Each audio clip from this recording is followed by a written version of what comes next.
Okay, so welcome everyone to Miracle Monday. This is the first time we've had a presenter or someone, just guide us into our session in quite a little while. It's probably been a couple of months since I should say we had a guest speaker. So I'm going to keep this real short here now, and then we're going to pass the mic over to Josh. Joshua Newton is a course student who lives in Kerala, South India. And Josh's topic for today is A Course in Miracles and My Metaphysical Journey. How A Course in Miracles is helping me explore my reality. And I really loved it, Josh. I asked you, I requested that you send in a bio and a title and a description of what you were going to speak about. And I think you sent me like 4 lines. And I thought, this is perfect, right? Short and sweet and to the point. So this is the post that I saw on Josh's profile today. It said, welcome to The Course. The Course is a new publishing program aimed at sharing the divine wisdom of A Course in Miracles. This not-for-profit platform is run by Joshua Newton, an author and a Course contemplative living in India. Await our new book release and website launch in January 2024. Well, with equal love and regard, we approach the true spirit teachings of all versions of A Course in Miracles. Currently, we also run a daily non-commercial A Course in Miracles study group in India. Thank you for caring. And so, Josh, you can go ahead now and feel free to start whenever you like and just relax and be yourself. Welcome, Josh. Yeah. Thank you so much, Stephanie and Lloyd and all the rest of you here. This is the first time I was invited by anyone outside India. And not much of a speaker or orator, or I'm basically a very shy person. But Course told me that shyness is not a virtue; it's another play of ego. And I don't know how you guys are running this and how is it structured, but what I thought is I think I've got 30 minutes, and if that's right, then I'd go ahead and use the first 15 minutes to tell you about what happened in my life. India, this is 2006. That's when I was working. All my professional life, I was a journalist, trained, and I was working in India Today Group in Delhi. This was 2006. And so every Sundays, we used to go to this place called Darya Ganj. They had a flea market for books, used books mostly, ship container books, and we bought for a cheap price. And one Sunday I was walking, doing my shopping over there, and then I saw a small pile of books, blue paperback books, just the same book. Usually the vendors would have different titles, but this is just a pile of blue books and a placard stuck right in the middle of it, saying it's rupees 20. Now, you can't buy even a decent cup of coffee for rupees 20. So I was amused, and I went there and picked a copy of the book, and it said A Course in Miracles, and I didn't know what that was, but it looked like Bible. And I thought, and I used to buy Bibles. I didn't know for what. Later, I reckon that I was looking for the true word of God, but none of the Bible versions satisfied me, of course. I mean, it all left me disappointed. So I picked this one, brought back home, and I sat with other books, and I was happy with the catch because I had got other nice titles. And this one I flipped through, and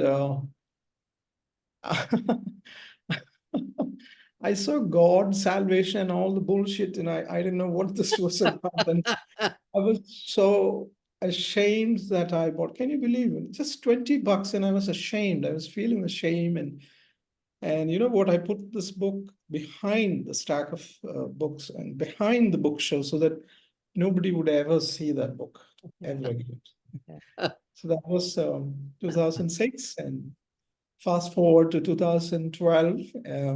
So 6 years of enough and more suffering. And one day I was working, I was back at home in Cochin, Kerala, and I was working on my laptop, and um, this is my testimony. This really happened. I heard this voice inside my head. You know, back then I had no clue about voices or, dictation or channeling. I never knew anything about it. I was a Marxist, back even from the college days. So it was a very inaudible, but a very clear, distinctive voice asking me, "Who do you love?" And I froze. I thought this was one of my thoughts. So I just, after a pause, I went ahead, but then this was persisting. And then I thought I'd answer it. I was like figuring out, okay, my wife, Binny, son, daughter, and the voice asked, "Are you sure?" Yeah. That was a moment when I flipped because I was wondering, who's this? Why is it happening to me? That was a big start, a turnaround, because by then I was crashed and burned in career and everything. After journalism, I had become a kind of a minor celebrity here in Kerala, having written a couple of screenplays, and somebody put up, by the time I think Wikipedia came, I don't know then or later, but someone had put a page on me and all that, and people were calling themselves a fan. Uh, so I was having that kind of trip, and then I fell right from that top to the bottom. So many of my movie projects crashed, and nothing was happening. Eight movie projects crashed. So I don't know what was happening, and you can imagine. And I was a very proud writer, and I thought I would be someday I would be in the short list of a Booker Prize or something. So I was never interested in any metaphysics. I didn't even know about these things. So that trip was going on, and then I fell, hit the bottom, and well, most of you know these stories. This is a regular universal Course in Miracle stories, and to cut short that, this happened, this thing, and then I started inquiring and came across a book called Urantia book. And Yeah. Urantia book, when I came to section 4, Life and Teachings of Jesus Christ, again, that was a freaky moment for me, because I thought, what, this guy really lived? Jesus guy, is he for real? I didn't know that. And I read, it's a big volume. I read only the section 4. I was interested only in that. And um, so when after other things happened, then I saw a video of Esther Hicks. See, you should also have this idea what was happening in India back then. None of them on the social media was talking anything about channeling, or we have absolutely no idea about all this. So I was also, fumbling and not knowing who to ask. No Facebook group, nothing, practically nothing. Um, Only few who were there were these teachers in the West. So for us, it was very difficult to, make out what's going on. Particularly, I was coming from this left brain oriented. And then this Esther Hicks talk was very surprising for me, because this lady was talking very non-judgmental thing. Later, I came to know that was not coming from her, but there was a being called Abraham, and blah, blah, blah, all that. And so I put two and two together and realized that, okay, if this is happening, other dimensions are there. Wow. And 2012 happened, and I came across A Course in Miracles once again. And I read the first page, and I broke down. Yeah. I wept for a long time that day. I still can recollect that emotion, and well, that's how I came to course. So it's a big journey. So initially it was a entirely complete rejection of the book, but 6 years later it was a full acceptance of the book. And I have one more small tale to share. I think 3 or 4 years later, even after I had completed the workbook, a total resistance happened, and I didn't know this even happened. I came to know of this only a couple of months after it had happened. So I virtually blacked out. I'll tell you what happened. One day I woke up after the afternoon nap, and I was having this very strong feeling, listen to the audiobook. I had the course audiobook on my phone, on my laptop, and the external disk, the entire.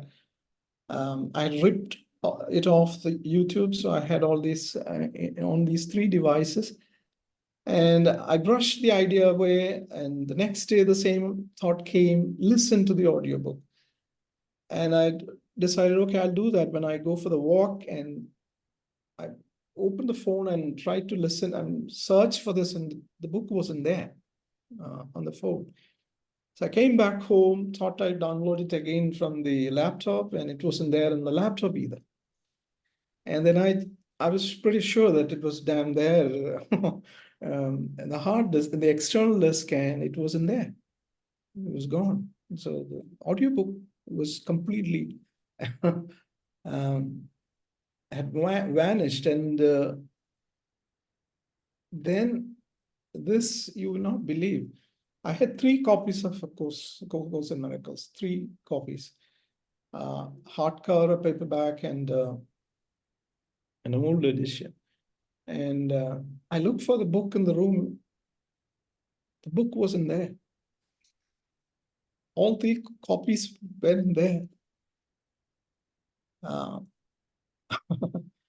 There was another shocking moment. Then I recollected there was a shop in Bangalore where I could exchange books. I had given away all 3 copies of my course and deleted all the audiobooks from 3 devices. And I came to know of this after 2 months. Right. So yeah, ego, very smart, very like genius. But I think the good thing happened from that day is that this event convinced me something, that this dark side of my mind, which wants to hide itself in the darkness, had played a big trick on me. And then I was convinced that, wow, this is a real deal. And what Jesus is talking about is so real. And from that day onwards, I took it back again. And yeah, the trip was going on. It's And yeah. yeah. So do you want me to just go over and do the whatever entire thing? to do. There's no time constraints. You know, we just sort of have that as a parameter, but there's absolutely, just feel free to. Yeah, we're in the no Yeah. time zone. Yeah, we're in the no time zone. I like that. Yeah. And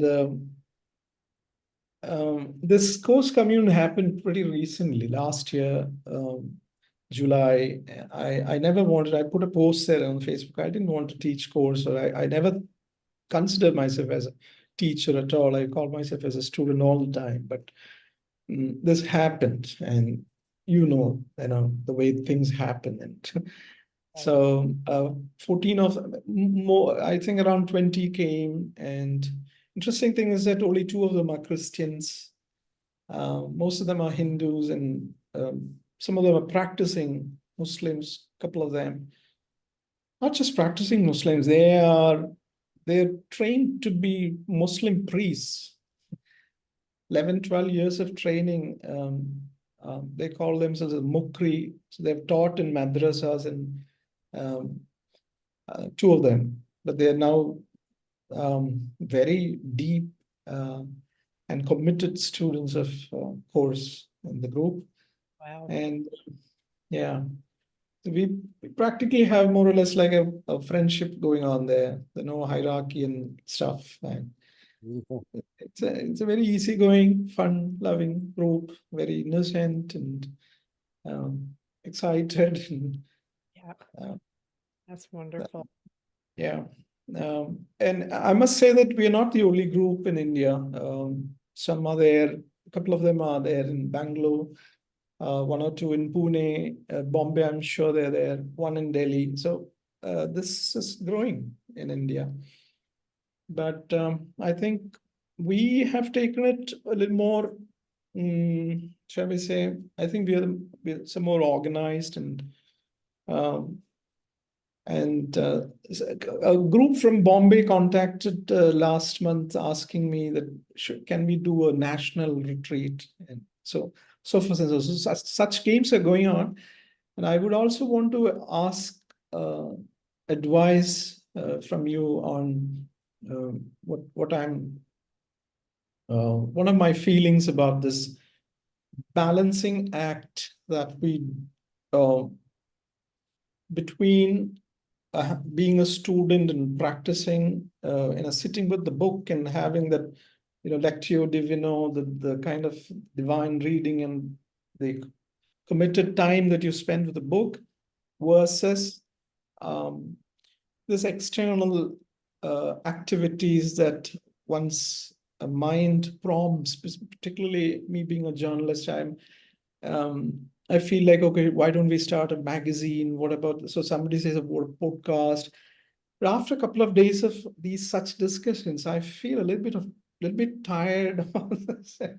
And I wonder, I mean, should we go that way? Of course, we all wait for guidance, but I don't know how you guys manage this, but we are just getting there, this push and pull that is happening from two directions. Yeah.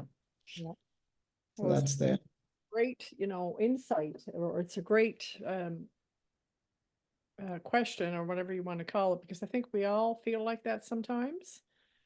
And I know with us and, with me and, the sort of like the work I do, I just really got this really deep organic knowing that everything just unfolds in the perfect time and that I don't have to struggle with anything. I go with it. I go with whatever the momentum is in the moment, but I don't try to cause anything to happen. Because I think I know that anytime I've ever tried to do that, it's just made me feel overwhelmed, and frustrated and whatever. So I just gave up doing that. For me, it's just a Mm. matter of really reaching out for guidance Yeah. and understanding that the script is written. In other words, there's two scripts going on. There's the ego script, and then there's the alternative script of the Holy Spirit, which is really looking at the ego script. That's the Holy Spirit script. But when you switch over to that script, your life changes. And it's something you can't really explain because things seem to fall into place when they're supposed to. Right. We had an experience yesterday, we're not going to get into that today, but how we really discovered yesterday that it certainly is a fact that Jesus is in charge of time and space. I mean, I've had many, many incidents on my own, but we had one yesterday that just knocked their socks off. And once you get into that mode, you can't get wrong.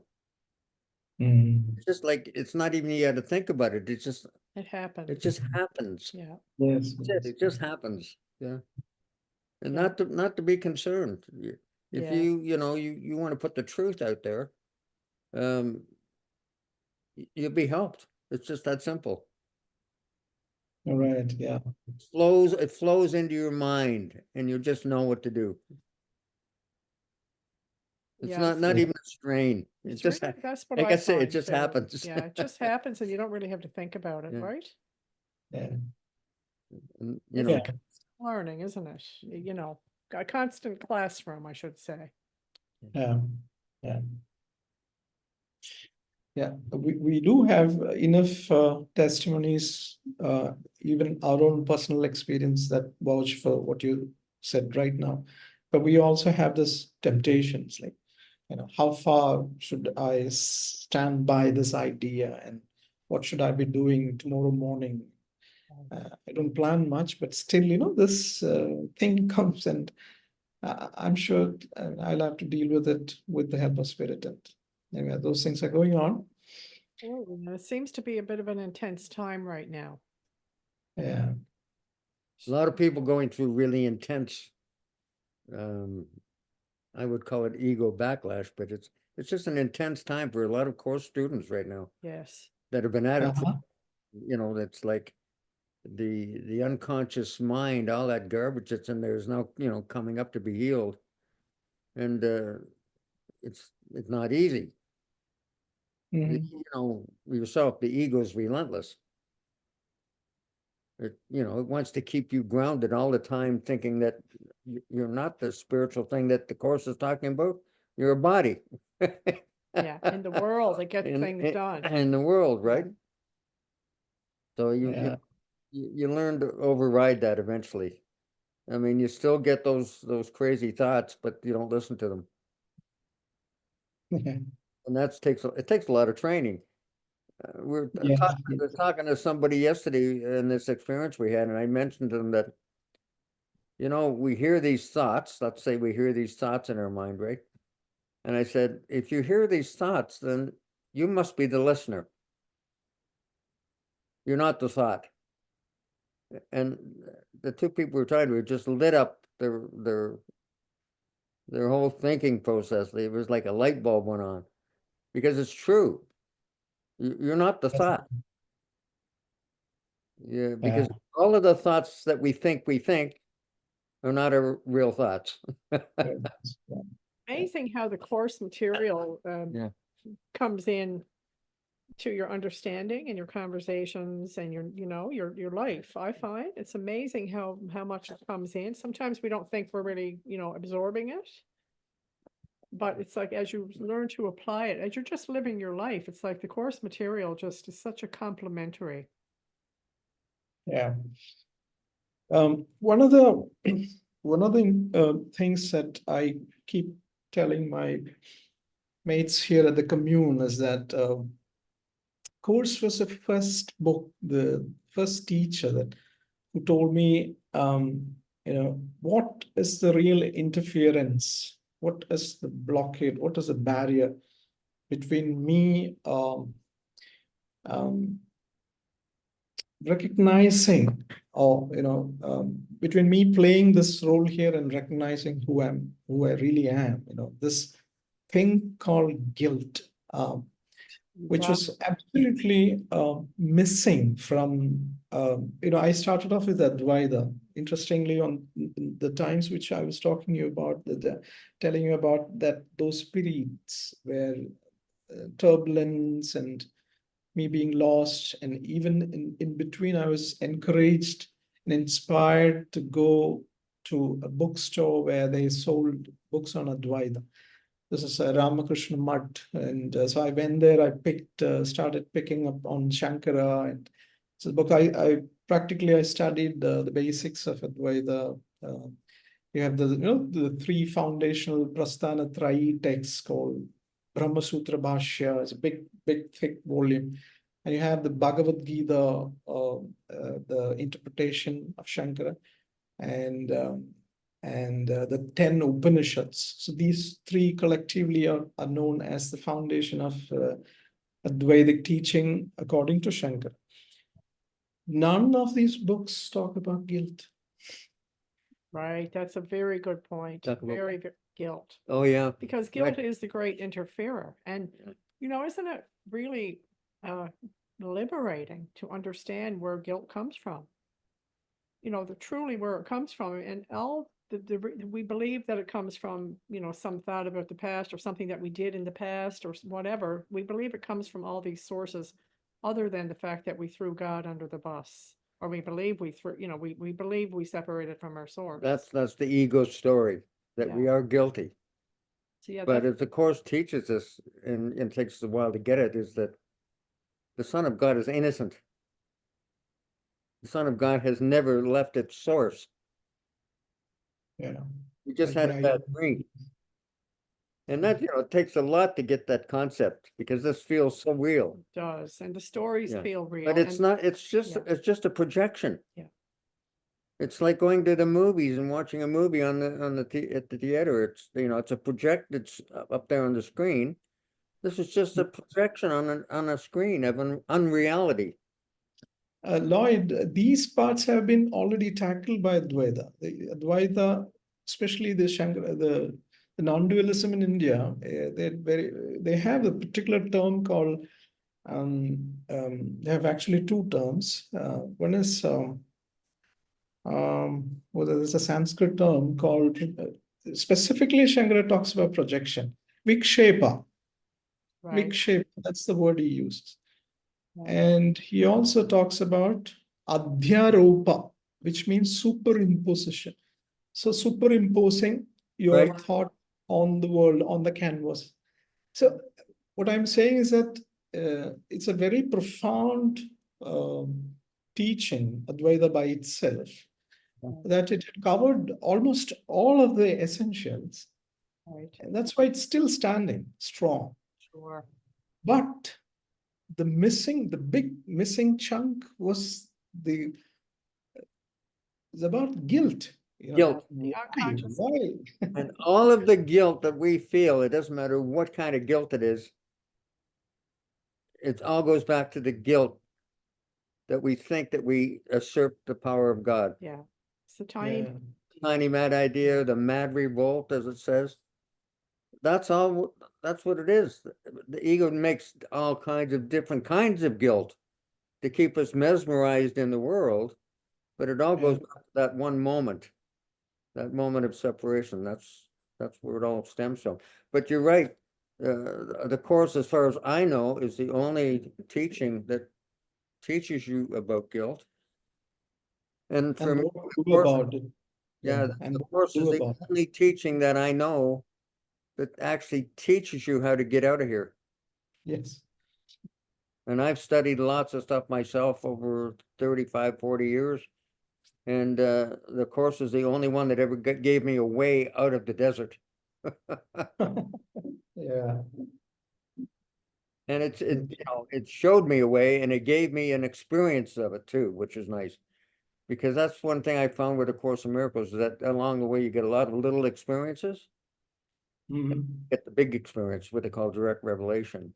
And it comes to every mind at one point. Yeah. Oh. It's so complete that at the Course commune, I call ACIM Mukti Sutra. Mukti, it's a Sanskrit word for liberation or salvation.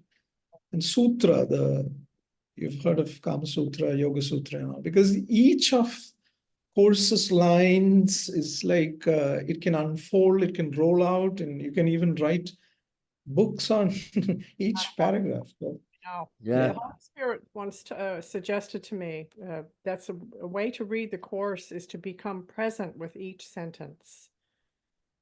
Yeah. It makes a big difference. It's not like a book. Read. Yeah. Yeah. You take Hello, Josh. Yeah. Hi. Hi, I'm Susan Matlock. Sorry to interrupt. I have a question, if I may. Yes. I appreciate your reference to Advaita and the Course in Miracles. I've been with the Course for many, many years, probably 40 years.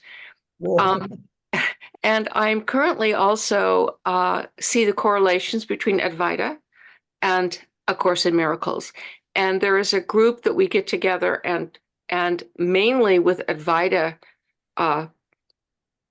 almost scholars. They've done it so many years. And I'm the only A Course in Miracles student there. Can you succinctly tell me what you would say to this the guilt issue, which is missing in Advaita, and I agree. How can we see the correlation somehow? How can I link that into a conversation with my Advaita peers? I would appreciate that. Thank you. Yeah. First of all, I'm not an expert either in Advaita or A Course in Miracles, but as much as I've come across, like I said before, this is a very, Advaita by itself is a very profound and almost complete. We thought it was complete till I saw A Course. So we considered it as a complete vision on the nature of reality. Yes. Because it uproots, and obviously the vision itself was very radical. If you look at in Vedanta, they had three schools, still have Dvaita of Madhavacharya, Vishishta Advaita of Ramanuja, and Advaita of Shankara. So that's like dualism. God and you are totally different. No way to bridge. That's Dvaita. And the Vishishta is like what they call I forgot the English term for that. Vishishta Dvaita. Specified non-dual, I forgot that.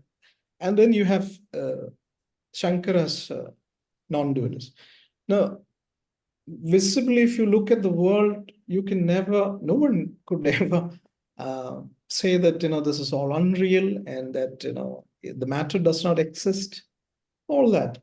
So the construct of Shankara's non-dualism was so radical and so challenging to the mass mind, but it still took root because it was close to truth.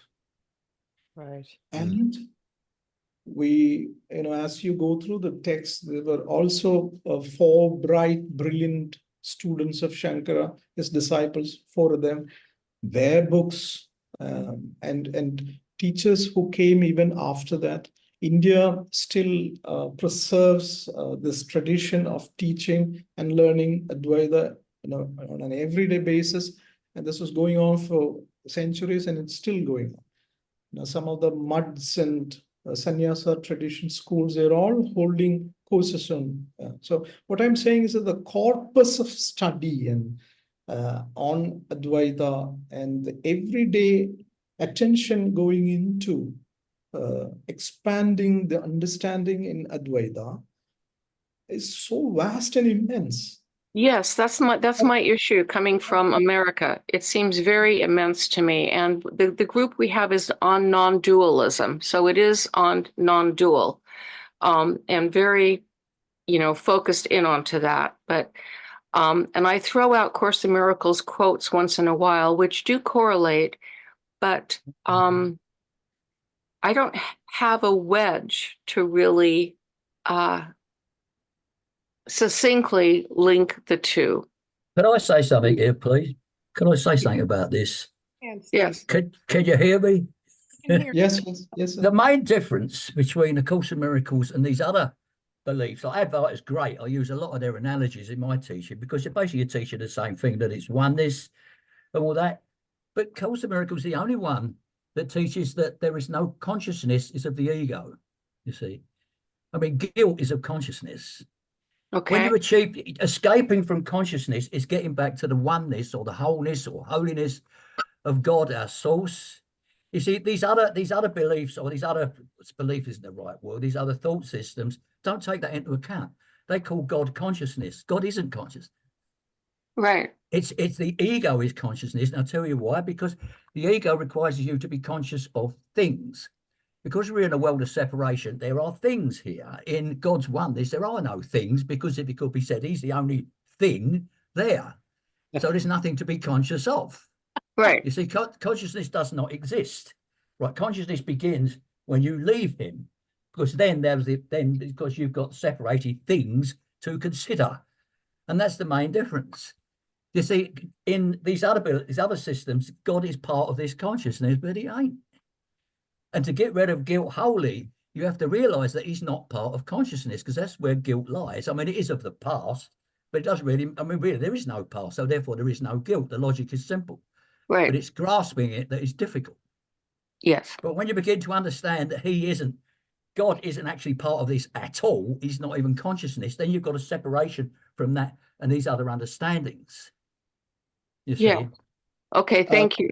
Can I add something there? It's we have different term for that. You know, even though the word consciousness is used world over as the basic, what we call grossly put, the material of perception, whatever that is. But in Advaita, they have a different term Yes. that implies the purity of knowledge. They call it pure consciousness. Right. So they do have a term. They have addressed this issue. It is not that Shankara and the teachers were not aware of these things. So these are all, it's about syntax and language, but they Yeah. do have concepts, okay? They're not unaware. Now, to answer Susan's, the rest of my answer would be, while that the system appears so complete and wholesome by itself, a simple question, a child's question, why does it happen? In fact, Vivekananda had very clearly put in one of his speeches that we cannot know why Maya happened. We do not know why it happened. See, that's the sheer simple helplessness of, our journey in the Advaita. But now that portion is being addressed by a course. Jesus very clearly teaches us why. And that why is the guilt. So Yeah. I think for Susan, if a conversation is happening, I think the mother of all the questions is that, why should it happen? So why is the guilt? Okay. That's- And we have that answer in the course of how it seemingly came about, and that it Right. never happened. As a matter of That's fact, the course says that's an ego question, posed as an answer. Sure. Because if we're saying, how did it happen? Then we're actually saying it did happen. Right. But I understand what Josh is saying, and Yeah. I mean, the world was projected from the guilt. That's essentially what you're saying, right? Yeah. Yes, and that's key, I think. So thank you very much. That assists me a lot. Thank you. One thing I It's found all- in the course of The Cicero, separation also is like the guilt about the separation. You see, once you have to sort of like reconnect with the past in order to feel the guilt. There's all sorts of little clues in this. To get when you remember the past, you suddenly feel guilt, especially if it's a negative. I actually don't feel guilt about everything, but sometimes you can. There's so much guilt here. People feel guilt about not feeling guilty. I've got to feel guilty about that. I've got to do that. That's my Right. punishment. Right. And the worst thing about all this guilt is because people feel guilty for not feeling guilty, but they don't know what they subconsciously expect punishment. And they don't know which direction it's going to come from or who's going to administer this punishment. So everyone's walking around with their shoulders up like this in fear of punishment that's never going to come. Sure. And it's all based on guilt. And like you said, the guilt that we suffer is based on the guilt of us being separate from God. Because when the dream began, this is merely an idea. See, this was, according to the course, this was an error. Our predicament is an error because God considered the opposition to himself, separation as opposed to wholeness or holiness. Once that became considered, we become aspects of him within the dream, experiencing the idea, right? But where it went wrong is that we got the tiny idea that this is real, this is our reality and the only reality, and we forgot who we were. And then it opened us up to all the terrors of this existence. Well, it's going on all the time because you've got because it's perfect separation by a perfect mind, you've got perfect opposites. So you're always going to have conflict, no matter what happens. The only escape you're going to get away from conflict here is to rise above it, get above the battlefield, as they say. Right. And it never happened. It never happens here, unless you can wake up to truth. Then you escape that kind of consciousness. I don't know how to describe the reality of oneness because I can't remember at the moment. But you escape consciousness and back to reality, so to speak. But our pain is due to us forgetting what we are. And this guilt, like we've lost. It's like we've lost our father. We're in the supermarket. We're 2 years old and we've lost our mum. It's our fault. We ran away. Mhm. You know, we're crying and screaming because we can't find her. But then suddenly there she is down the end. And imagine the joy then. This is a very similar thing. You know, we've just forgot who we are. We got lost. Yeah. Thank God. Well, that's Thank it. you. Thank you. Yeah. As it says, you know, we became mindless. Right. We forgot Yeah. that we were a mind, as it says in lesson 158. We are a mind in mind and purely mind. But we had no idea that we are a mind until, for me anyway, until the Course of Miracles came along. Yeah. And like, I read the Course of Miracles, I'd say for the first 10 years, thinking that it was talking to me, this guy sitting on the couch. Yeah. And then all of a sudden I woke up one morning with a light bulb went on and said, oh my God, there is no me. How can the Course be talking to me? Jesus says, I'm talking to your mind. That's projecting, Lord. That's projecting, Lloyd. And that made a total difference. And, you know, I went back to reading the Course and it became like a simple book written by a child. Once you see that it's talking to your mind, it simplifies everything. Yes, it does. Yeah. Wonderful to have these conversations, you know, and we really sort of reinforce each other and really ignite something in each other. And we all have a fresh perspective, but we're all coming from the same purpose. So I just wanted to acknowledge that. Doreen, did you have a question or were you? No, you didn't have a question. Okay. Now, if anyone does have anything they want No, to say or express or ask, feel Well, I free. want to say something. I've always got something to say. I want to. You're I coming just from want the to. right I place. just. I just want to ask. Stephanie? Yes. Oh, sorry. Second, Doreen. I just want to say how I enjoyed this conversation. Me too. And thanks for talking about other teachings. And I found that the Course really is the most comprehensive teaching that covers all angles of spirituality. That's what I start to understand. And that makes me appreciate the Course even more. Yes. That's cool. You can get rid of all Yeah. your self-help books once you really settle on the Course. You can get rid of your whole bookcase. Oh, I took about 100 books to the local bookstore here. I cleaned them all out. I said, here. No, because really, Yeah. now go ahead, Steve. Oh, all I was going to say was what you were saying about the ego's guilt and all that is the ego sending these messages in. You're just listening. You're not thinking. You're listening to his messages. Kate Green, it come up in my memories. It was 5 years old, and I reposted it on the support page from Kate Greaves, where she was talking about that she doesn't think her thoughts. The thoughts are thinking her, like these guilt things.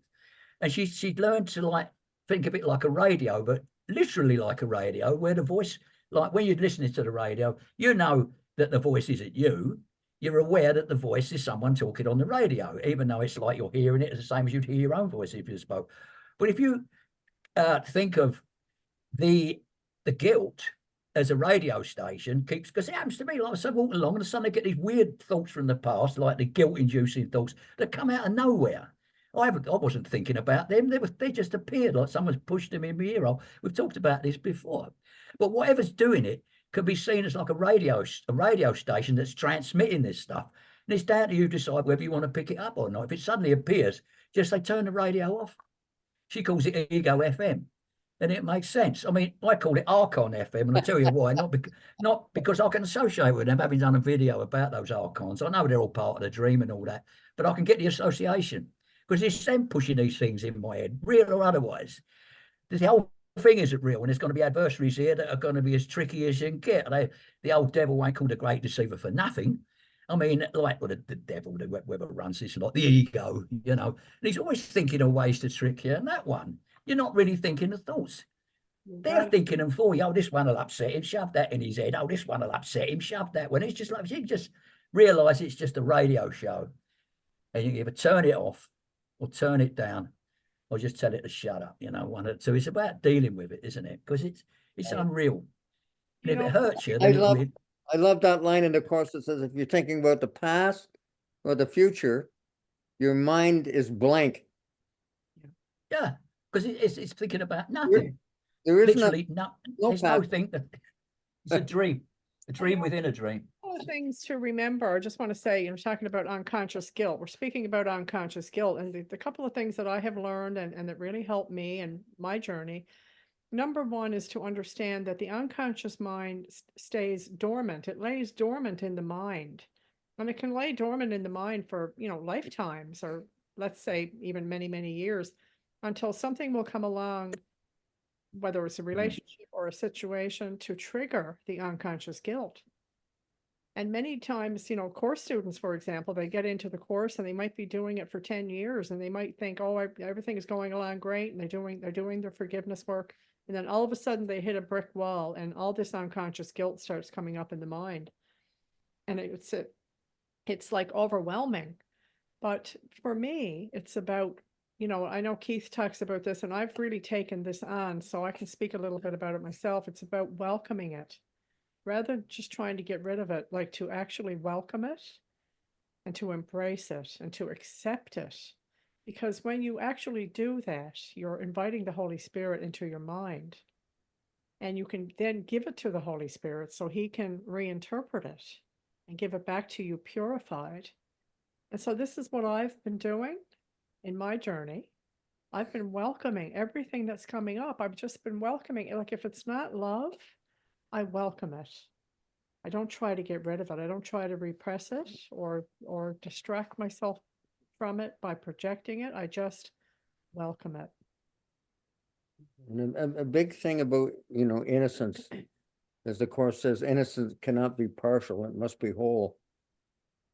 If we want to be innocent, we have to see everyone innocent.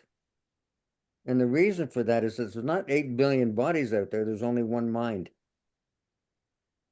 That's very important to understand that innocence, if I'm innocent, everybody's innocent, because there's only one of us. Yeah, everybody's projecting their own universe. People Exactly. think, that is so big, it can't be just me projecting this. Of course it is. If you put on some virtual reality goggles and it's just the universe, it's just the goggles, isn't it? Well, there's Which is only the one same as dreamer. this. I mean, There's only one dreamer. one what? There's only one dreamer. Got it. Yeah, because it went fizzy then. Yeah, there's just one dreamer and one set of goggles. That's The it. person wearing the other set of goggles might be seeing a totally different scene, but that's what it is. You are capable of making up the entire universe, and that's a bit of, this is the whole thing about thinking you're unworthy. It says through the course, never think you're unworthy. You think, me create the universe? No, go away, don't be silly. But you're feeling unworthy. You have done. You are that powerful. It's just the ego has kidded you since birth that you're not, and it's hard to shake that. That's why the course is so long, isn't it? Like, that's not some change in your mind. It ain't going to happen overnight. A thought reversal, at least a year, well, at least about 10 years, in my experience, it averages. Yeah. I like And what it's Eli said on the chat. Eli just said, when you welcome it, when I welcome it, it all becomes love. Well, yeah, it's one well worth trying, that is. That's because you're no longer resisting it, because the ego is always doing one of two things. The ego is either resisting what is or seeking.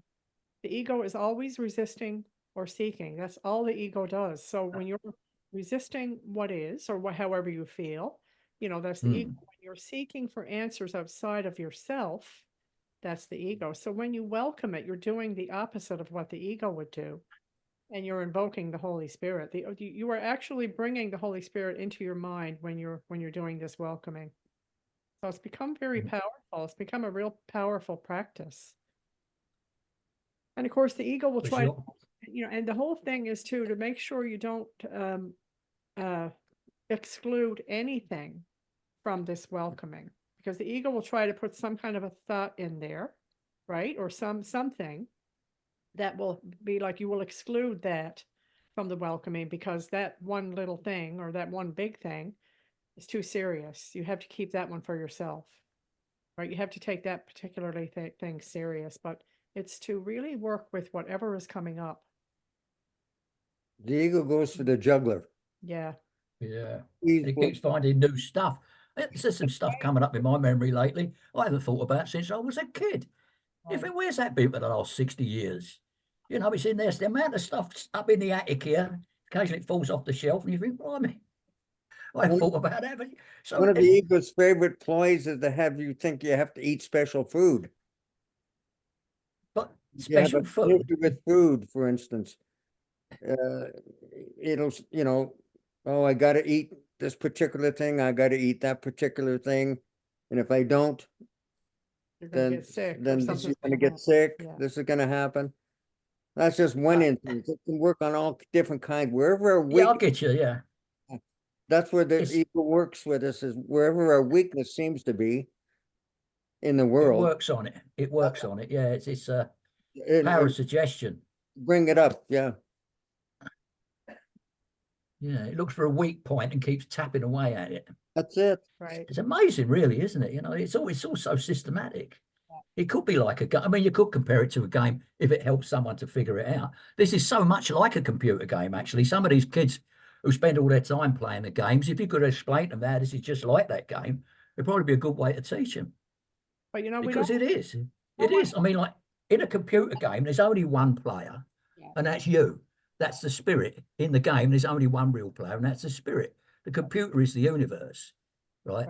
Computer is the universe, and only one playing it is the spirit, just as you're the only one playing this computer game. And everything in it is what the computer tells you is in it. The same as everything here is what the ego tells you is here. It's down to you to realize that it's not so, and you overcome. That's how you win the game. It's a hard game, but it can be looked at like that, because if anything that makes people understand, there's got to be a plus. You see, especially some of the youngsters playing these games now. Actually, fact. This is a lovely and lively conversation. I told Yeah, you. yeah, Not she to would. worry about. Yeah, Does anyone yeah, have particular questions for Josh? yeah, yeah. Josh. I can't see him now. Anyway, anyway, I'll move him along. He's right. Oh, there he's in the middle now. I got him. Course commune. Josh, yeah. But like being in India, I mean, I when I started studying the course, I always look for other things to back it up. Like, you know, I look through the Indian masters like Vivekananda or Yogananda, and I noticed a lot of their quotes are very much in line with the course, all about oneness, all about we are one.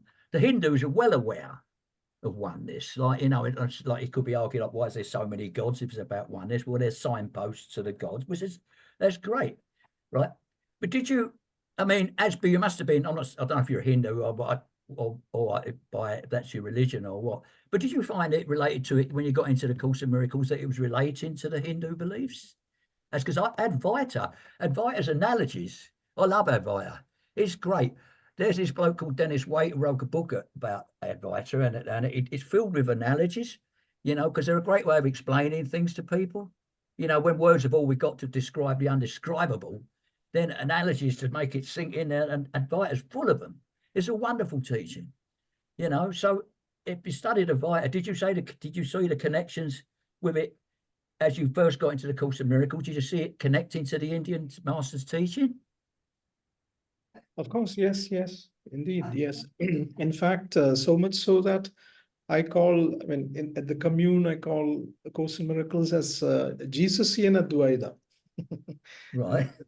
That's a kind of term that we've given here, because it's obviously it's about, see, if you look at the theological differences, you can find many. As Course says that if you want to find controversy, you can find as many as you want.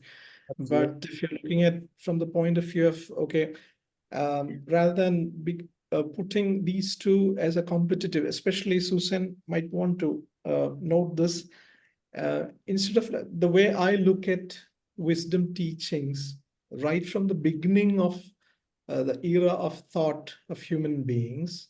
If you look at 5,000 years of the intellectual and the intuitive progression, I think what's really happening is that each system is it's like a flower blooming, you know?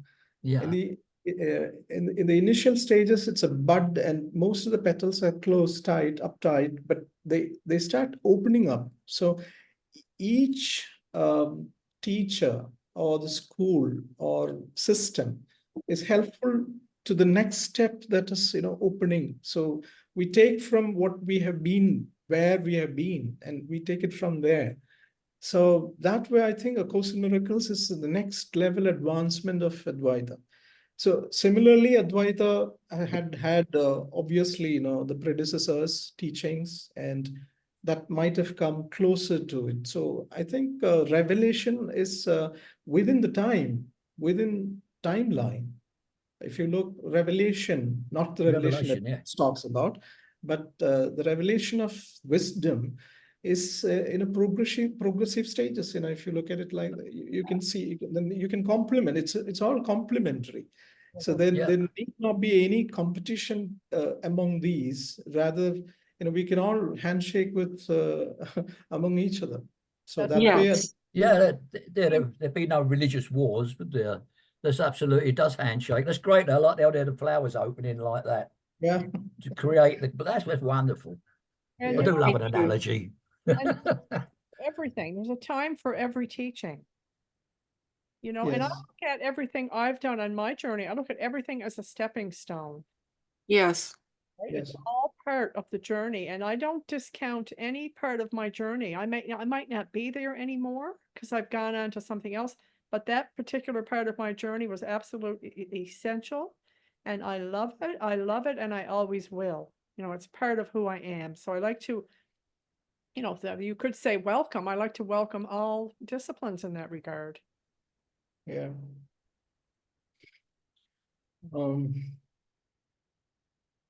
Yeah.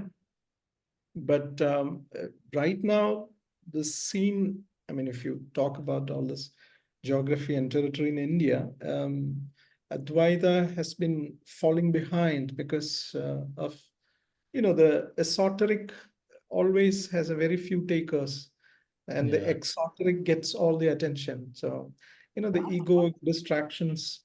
So dualism is ruling the day. That's the way of the ego. Since the consciousness is the domain where the two will always be two. So Yeah. only few of us, I think, all are called, but few chose to listen. So That's true. We're only Yeah, asked it's to very- accept the atonement for ourselves. Right? We're only asked to accept the atonement for ourselves. And it's a self-study course. We're only here to heal our own mind. That's what goes on to say the best example we set is just be yourself, awaken and be yourself. You don't need to teach, you just be yourself, awaken and be yourself, show by example. yeah. It's Big relief, actually. Mhm. That was also a big I know, relief. Stephen, but isn't it nice to be famous once in a while? What, for 15 minutes? Oh, well, yeah, About it too. yeah. Knocked down very quickly, right? Someone Doreen. is go ahead, raising Doreen. hand. Yeah. Doreen has a question. I will unmute myself first. You're unmuted. You're unmuted. Yeah. Yeah.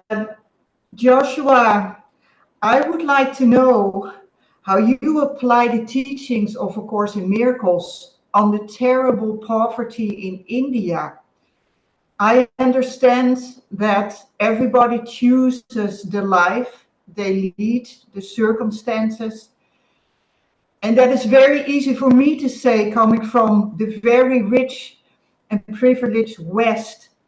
I always hope that people who choose to be born under terrible circumstances in India are actually more awake than people in the West to make up for the lack in material prosperity. How do you apply A Course in Miracles on the situation of poverty in your country? Hi, Doreen. Thanks for the question. But I think we have to all the time see this is the tug of war which I mentioned a little earlier about going out of the mind and trying to see the problems in the world and trying to see. I'm not denying the significance or where you're coming from. I totally get the spirit of your question and I respect that. But I think we have to be very careful here as a course student um, uh, about this tug of war that can happen where we are prompted by the ego to go outside the mind and look at the problem as if the problem exists in the world, and look at India as a territorial reality. And if that is where we are going, I don't think I'll be at peace ever. Because the world can give me all sorts of sides, all sorts of theater, all sorts of drama. And that was where I was once when I was 21. And I think almost for 10 odd years, I was a communist. I was very active in the Students' Federation, and I used to write for them. So I was coming from that position of looking at inequality outside in the world. And Doreen, I must say that it never gave me peace. It never gave me answers, and poverty was still there. And what about my poverty? The lack and destitution, the things that I was suffering, struggling, there were no answers for that. But once I ran after these social systems, and I kept on running after them, imagining that the change can happen through a political revolution. I believed in revolution. I sincerely believed a revolution will come to Kerala and change the whole damn system, and then all of us are going to be happy. So this was there, in my mind very actively, and I lived that. But Doreen, I must say that I completely failed to find a solution for this. So that's when in 2012 the course came, and it toppled my total understanding about what reality is in the first place. So a trip that happened after took me out of these kind of equations and the struggles which I was seeing outside, and which I myself was facing, and brought me to a place of realization that I have to let go of my concept of the world itself. That's My very concept of what reality is. I didn't know anything. I do not know what anything is for. right. And Right. Right. on the street, Excellent. by the window, and look at the poverty that's outside my street, and within the room there was poverty very much dancing, and I knew nothing about it. And once I knew that I do not know anything, Doreen, that was the moment of my I was set free. And the burden, like the Atlas carried the globe on his shoulder, I was carrying this burden on mentally, and I could let it all go. And it was not easy because the tallying of these two different thought systems in the initial years would give me some intense time. I would even think that I'm crazy, and and to add to the troubles, I could not turn to anyone else and seek solace or advice in my neighborhood in this parts. And but when the practice went on, workbook practice went on, and the text and so forth, Jesus was showing me that look, this is all your own making. And I stopped worrying about others, and suffering was mine. Suffering is my making. Yeah, Wherever you see it, whether not only in India, it's all over the world. Poverty, lack, suffering, destitution, all this is very universal, as Buddha said first. Dukkha is the universal fact. But Course gave me the very clear understanding that it is not truth. Right. It's not I don't need to call it a noble truth anymore because it is not. It is just an apparition, it's an appearance, and it is all happening in the mind. And I have to come back and clear my unforgiveness. And that's what I've been doing for so many years. And I don't know whether India changed, but I'm at a more peaceful space. That's all I can say about this. And That's absolutely beautiful. That's Thank what the you. Course says. Seek not to change the world, but to Right. change your mind and how you see the world. yeah, And that's what brings about that peace. Yeah, but Doreen's point is coming from a heart, the sincere space of love. Of You know, love. she can see that call for help that is happening in India. That's where she's coming from. So I totally respect her view. Yeah. Yeah, absolutely. Yeah. Doreen, did you have anything else you wanted to add? Yes. Well, to sum up what Joshua just said, I see poverty, but it's just a projection of my own mind. Right.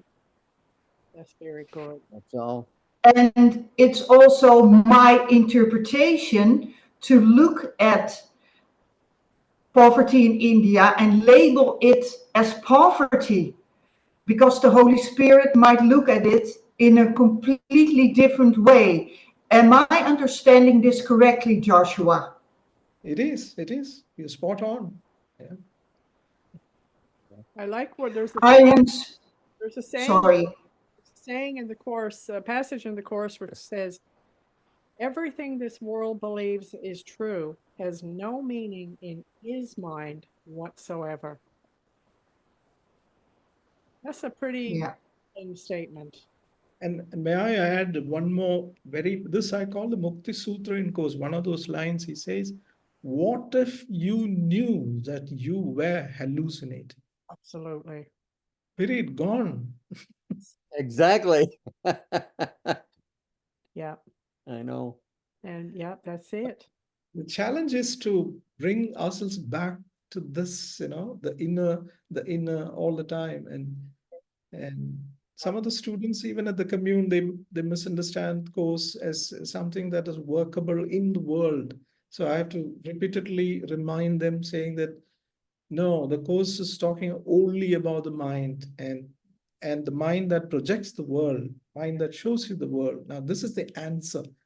Yes. Absolutely. And that's where a lot of course students do get stuck until they don't. Mm. Eventually they get out of it. But that's the main stumbling block, is to think that it's talking, you can do something in the world to change the situation.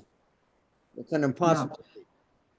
One Because more thing I would like to ask you, Joshua. Sorry for interrupting, but what do you see when you look at what we tend to label poverty in your country?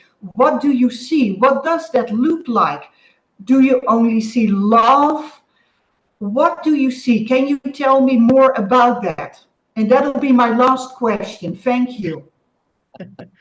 um, Doreen, not only poverty, when you walk out, you see, even among the friends, even in my life, personal life, all the challenges that appear uh, like so harsh, so real, so concrete, um, they have started to lose the edge. I'm telling you my feelings and my experience, that I no longer consider them as important anymore. These are the apparitions that are coming from my mind, and that teaching is so rock solid that it is so helpful. That's why I'm sticking to it still. That's why I'm following Jesus still, because I know this works and this is the only answer. So the more I keep my awareness every day, when you wake up, you tell Holy Spirit that, show me your way, thoughts, words, action, let them all be yours.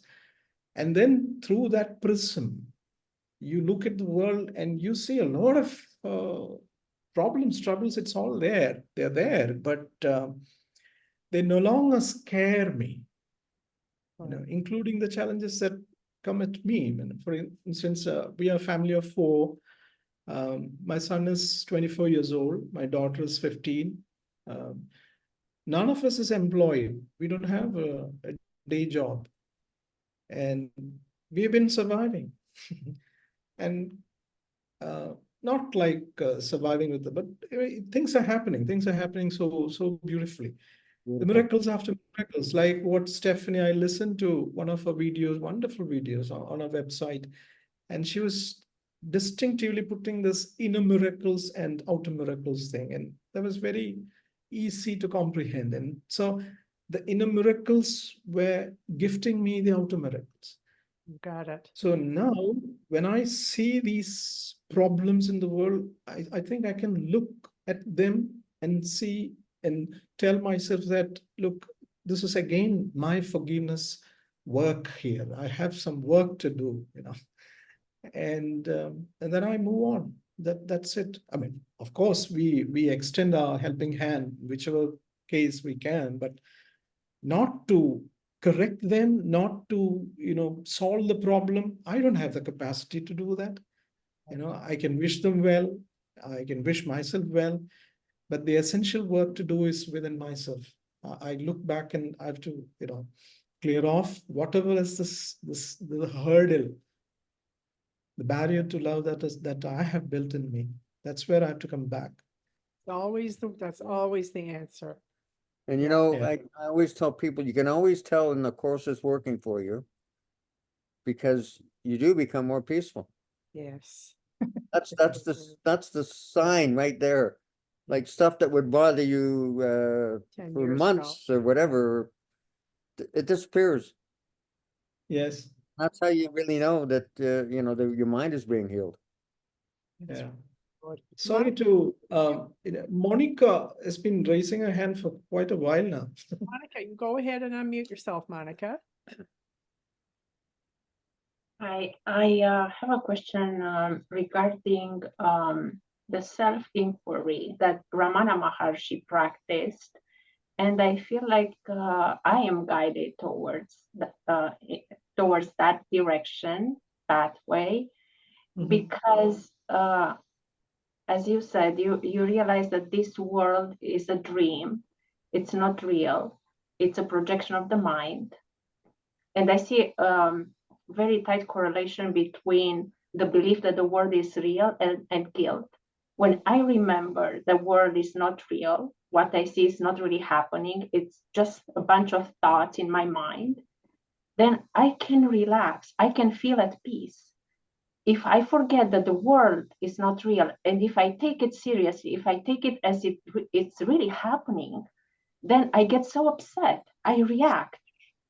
And then when I remember forgiveness, when I remember the world is not real, it's as if somebody pushes the stop button on me, I immediately calm down, take a step backwards, and I go inside. And I think self-inquiry practiced by or taught by Ramana Maharshi does exactly this. Instead of looking outwards,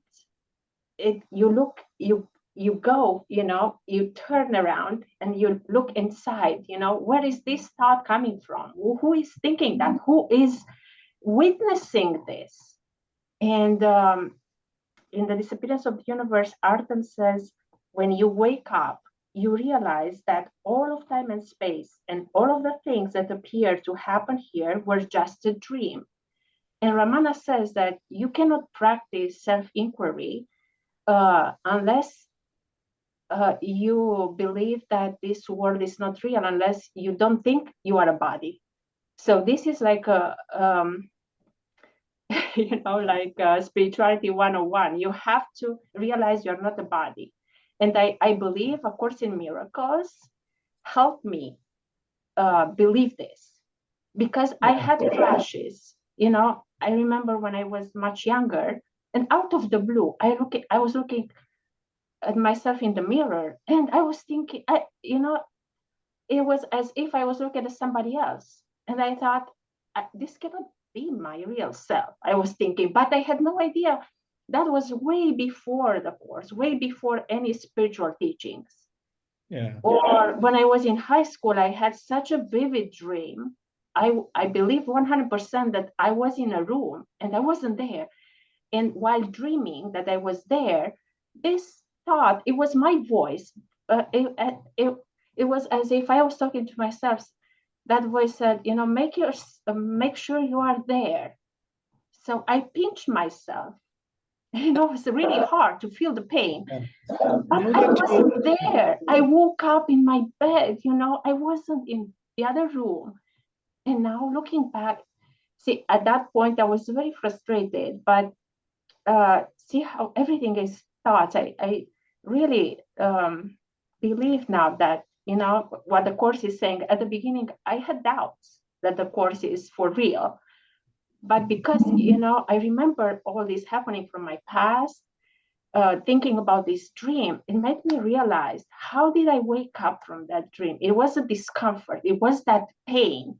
See? And there were so many teachings in that dream. The pain was like a proof that I was there, but I wasn't. So I think the ego, you know, makes us believe that we are here in the world through pain, through suffering, or pleasure, which we know that pleasure and pain are the two faces of the same coin, you know, separation. So, and, you know, I was so excited for you when you said that you're going to that retreat where Ramana Maharshi lived. And it's so amazing because It's it's already happened. We went the December, and we had the retreat, the ACIM retreat at Tiruvannamalai. Now, good that you brought up this point of Ramana, because the two teachers I found surprising are and surprising. I have a few books, you know, about here. I bought them last year, you know, so I'm so excited when you mentioned that, you know, we're going there, you know, you connected, I connected through you to that place, you know, to Ramana. So it was great. He's very, very pretty close to course. If you look at it, there are two sentences. One from the course is that there is no other. The course says, Jesus says, and specifically Ramana says there are no others. So if you look at the teachings, they're pretty much sitting very close to each other. And Joel Goldsmith is the other teacher who I've seen miraculously coming close to course even before the time of course. Yes. But Ramana is absolute a Christ, Ramana Christ. I call him Ramana Christ. Yeah. And he's such a great model. He's a contemporary, and he realized the self with, you know, capital S. He realized the true identity. So we have my first model is Jesus, of course, but it's also, you know, so important to have models from our times. You know, somebody that, you know, you was here, you know, recently, and he attained the goal that each one of us has. So that's really exciting. It's possible. It gives you hope that it's possible. Sometimes before the course, I was born a Christian Orthodox.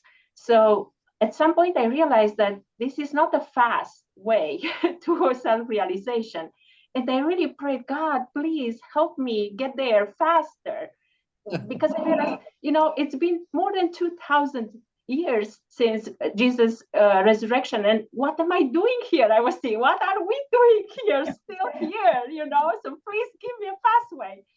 And shortly after that, A Course in Miracles and the Disappearance of the Universe literally came to me. Somebody that I barely knew offered to let me borrow them and read them. You know, it was so amazing.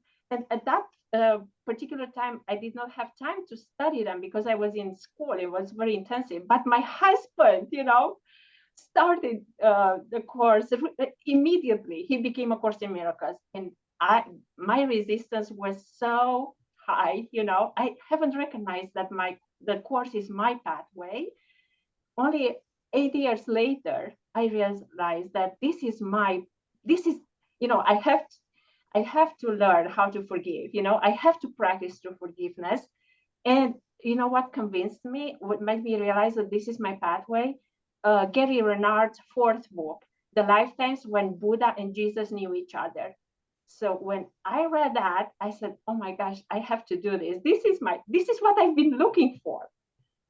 It was like a big aha moment. So that I was reading that book in December 2017, and I started the course 2018 January. I just want to mention to stop the recording shortly now because we've been going on for like about an hour and a half, but we're not leaving. We're just going to stop the recording. I Okay. just wanted, So I want to just- thank Josh. hang on, I just want to say Okay. one thing. We're talking about forgiveness, the forgiveness process. When you understand that the Course is talking to your mind, the forgiveness process becomes very simple. It's a matter of reversing your projection. You Right. simply take your projection back into your mind and forgive it. That's all the forgiveness that's necessary. And then you give it to the Holy Spirit, but it's owning it. It's like saying, yeah, I projected this. This is a false projection. I take it back into my mind and forgive it all. That's the simplicity of forgiveness. It's never about forgiving anything that's happening in the world, because there's nothing happening. That's very beautiful. Yeah. Okay. So it's as if thinking that ideas do not leave the mind, so basically it's nothing out there. So this is how I translate what Yep. you just said, Lloyd, that I remember that everything is in the mind, there is nothing out there. It's just thoughts in the mind, right? Do I understand correctly? And it's to realize that that mind is outside the dream. Yeah, yes. Beautiful. Okay, so thank you, Josh. Again, we're not leaving here. I'm gonna stop the recording. I just want to invite everyone to take themselves off mute to thank Josh for being here and for some of your gentle approach and some of your amazing insights, Josh. Thank you so much. And I know you're Thank probably. you, thank you. Now, Thank you Sean. for Thank you, inviting me. Yeah, cheers, Josh. That was Thanks, good. Josh. I enjoyed that. So much. Thank Thank you. you. Thank you, Really Josh. appreciate it. Thanks, Stephanie and Lloyd. Thank Thank you. you.